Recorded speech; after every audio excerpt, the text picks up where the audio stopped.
Previous episode में योशिदो Mishima के साथ मूवी देखकर घर वापस आता है तो उसे घर पर सायु नहीं दिखती तो वो परेशान होकर धुंधने लगता है।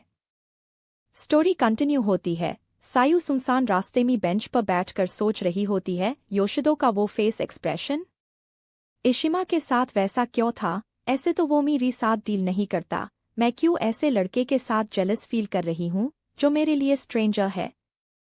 तभी वहां से मिशिमा जा रही होती है। वो एक टीनेजर गर्ल को इतनी रात इस सुनसान सड़क पर दिखती है और उसके लिए नेक्स्ट ट्रेन तक रुक जाती है। सिग्निफाई होता है, तुम घर से भाग कर आ रही हो, क्या बात है?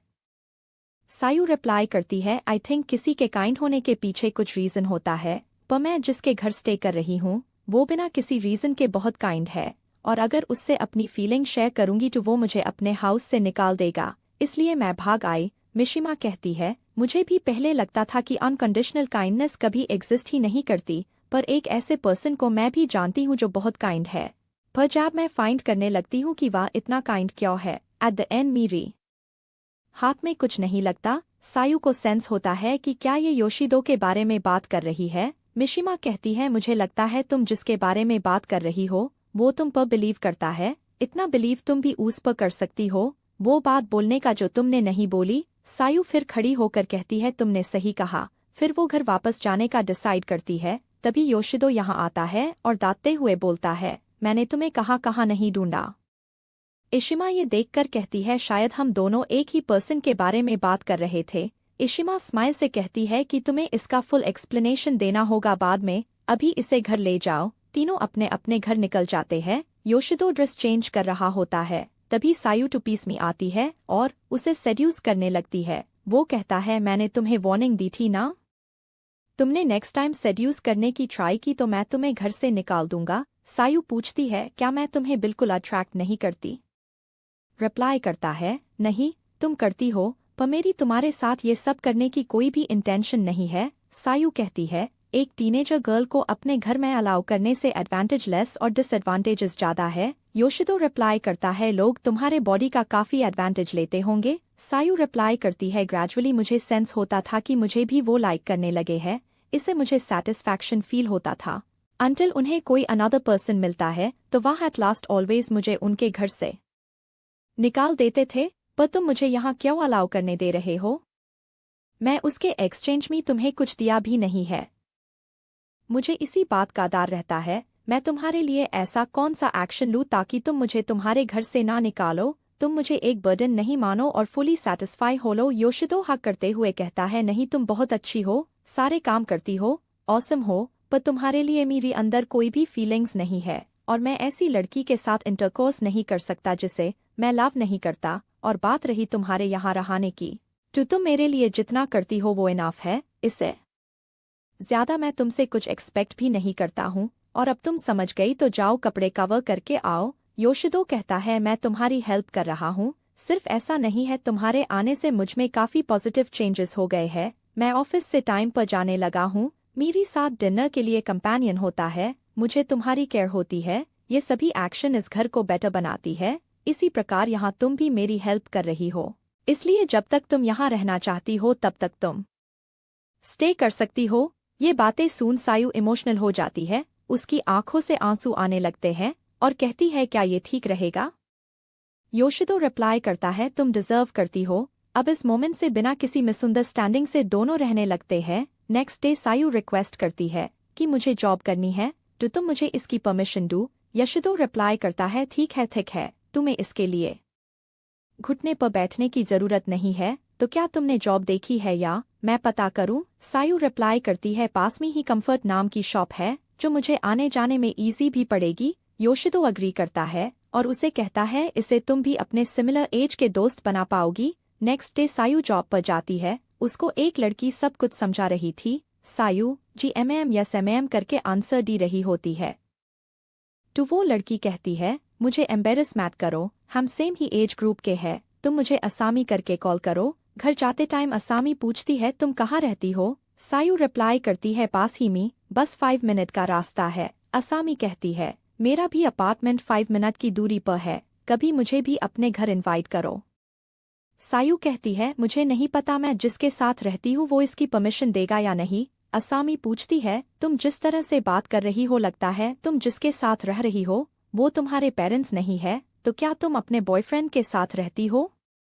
सायू रिप्लाई करती है, नहीं वो तो मेरी भाई जैसा है। असामी कहती है, भाई जैसा? भाई तो नहीं ना, फिर तो मैं उससे जरूर मिलूंगी। सायू योशिदो को मैसेज करती है, उसके वर्क प्लेस से एक लड़की तुमसे मिलना चाहती है, इसलिए वह मेरे साथ घर आएंगी। उसके फोन पर मिशिमा झांकने लगती है तो योशिदो उसे मना कर देता है। हशिमो तो पूछता है, क्या ये सायू का मैसेज था? मिशिमा सुनकर कहती है, तुमने इसे भी बता दिया लगता है, तुम मुझसे ही सभी बातें हाइड करते हो।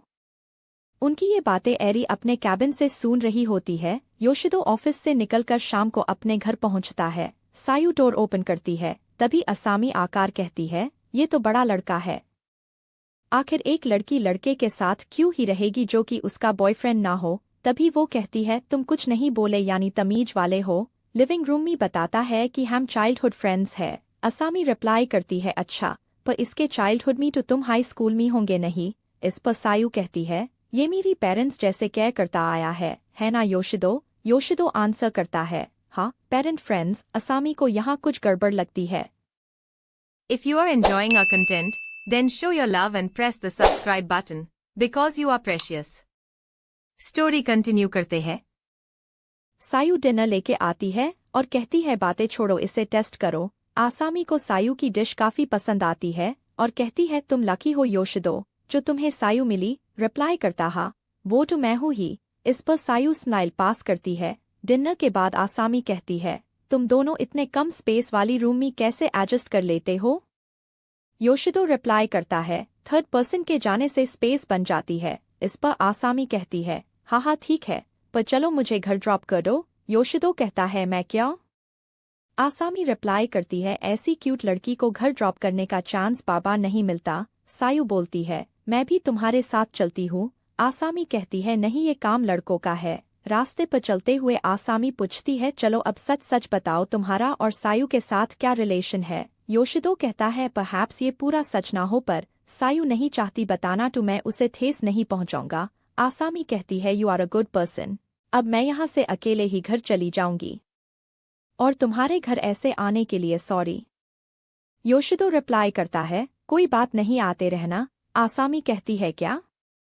हाँ सायू की तुम फ्रेंड बन जाओ, तुम तो सायू के फादर जैसे बात कर रहे हो। योशिदो रिप्लाई करता है, तुम उसका गार्डियन ही समझ लो। फिर तो गार्डियन के लिए मेरी पास एडवाइस है। आसामी कहती है, सायू डिफरेंट स्माइल देने में एक्सपर्ट है, इस बात का ध्यान रखना, और वो चली जाती है। सीन शिफ्ट होकर नेक्स्ट डे पर आता है। योशिदो ओवरटाइम करके सायू को मैसेज करता है, मैं घर आ रहा हूँ। तभी एरी आती है और उसे फिर से डिनर के लिए इनवाइट करती है। इधर रेस्टोरेंट में पूछती है, तुम्हारा मिशिमा के साथ क्या चक्कर चल रहा है और तुमने बिजनेस ट्रिप क्यों कैंसिल कर दी? योशिदो रिप्लाई करता है, तुमको इसका अगर आंसर चाहिए तो पहले तुम बताओ, तुम मेरी पर्सनल लाइफ के बारे में क्या जानना चाहती हो, और अगर तुम नहीं बताती तो मैं भी नहीं आंसर करूंगा। एरी कहती है, क्योंकि मैं तुम्हें लाइक करती हूँ। इधर घर पर सायू डिनर प्रिपेयर कर रही थी, तभी उसे योशिदो का मैसेज आता है कि वो एरी के साथ डिनर कर रहा है। सायू मैसेज देखकर उदास होती है और रिप्लाई करती है, ठीक है। इधर एरी कहती है, मैंने झूठ कहा था कि मैं रिलेशनशिप में हूँ। जब तुमने मुझे प्रपोज किया था तो मैं अंदर से खुश थी, पर मैं थोड़ा टाइम लेना चाहती थी। योशिदो रिप्लाई करता है, तुम झूठ बोल रही हो, बस मेरा फिर से मजाक बना रही हो। एरी कहती है, तो तुम क्या चाहते हो? मैं इसका तुम्हें प्रूफ कैसे दूं? मैं सिर्फ तुम्हें लाइक करती हूँ। योशिदो कहता है, तो तुम्हें मेरे साथ इंटीमेट होना होगा। एरी रिप्लाई करती है, मैं वर्जिन हूँ। इस पर योशिदो स्टार्टल हो जाता है और कहता है, मैंने ऐसे ही रिक्वेस्ट रखी थी, इसलिए तुम झूठ मत बोलो। एरी रिप्लाई करती है, ये झूठ नहीं है, मैं भी तुम्हारे लिए फीलिंग्स पॉसीज करती हूँ और तुम ऐसा ही चाहते हो तो फिर। योशिदो कहता है, वेट होल्ड ऑन, मैं तो मजाक कर रहा था। कुछ मोमेंट्स के लिए दोनों ही एम्बेरस हाई जाते हैं। योशिदो कहता है, ठीक है, फिर मैं तुमसे डेट के लिए नहीं पूछूंगा, परहैप्स सही टाइम देखकर ये पूछूंगा कि तुम मुझे डेट के लिए कब पूछोगी। योशिदो की रीजनिंग परसेप्ट कर एरी अग्री करती है और कहती है, अब तुम मेरी क्वेश्चंस का आंसर करो। योशिदो सायू की सारी बातें उसे एक्सप्लेन करता है। सीन शिफ्ट होता है, घर पर सायू डिनर कर रही होती है, तभी उसे पास्ट की मेमोरी फ्लैश होती है। वो अपने ट्रॉमा से रिकवर नहीं हो पाती और वॉमिटिंग करती है। तभी योशिदो का मैसेज आता है, उसके साथ एरी घर आ रही है। सायू रिप्लाई करती है, तो ठीक है, मैं तुम्हारे आने से पहले ही कहीं बाहर चली जाती हूँ। योशिदो कहता है, नहीं एक्चुअली वो तुमसे मिलने आ रही है। हमें डोर बेल की रिंग सुनाई देती है। सायू डोर ओपन करती है, उसे सायू और एरी खड़े दिखते हैं और ये एपिसोड यहीं पर एंड होता है। नेक्स्ट पार्ट में हम सायू और एरी का एनकाउंटर देखेंगे। So thankful to dear subscribers for watching.